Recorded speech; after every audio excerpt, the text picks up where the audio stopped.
台南市长候选人高思博博士的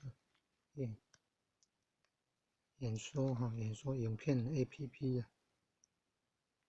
在线上制作好了，已经存到那个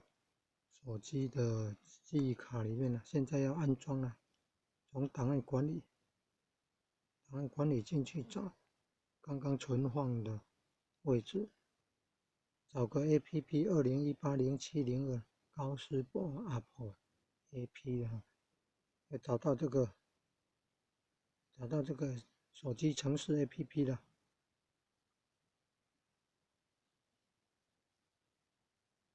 安装要点2下，他问你要安装嘛？他有的都已经设计不让安装了，所以有的要先允许安装。不同手机有不同的画面了。它已经安装应用程式了按开启，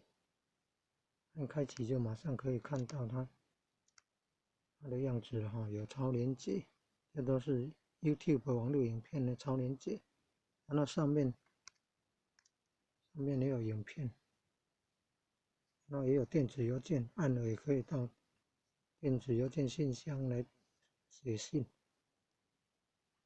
这下拉式选单可以找到有高思博市长候选人的演说，按超连结进去，连接到影片。上一届市长候选人前台南大学校长黄秀双博士的演说，谢龙做届主委演说，蔡议会议员演说，张世贤议员的演说，还有口号，还有团结集气打气喊话口号，台南人救全台湾。我觉得重要的影片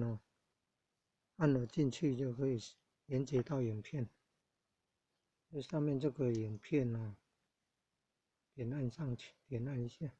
会连接到 YouTube 的影片播放。按写信的话就按这里，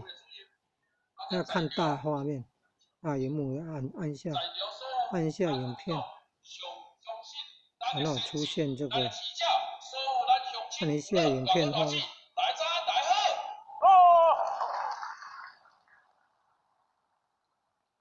就这样就可以播放。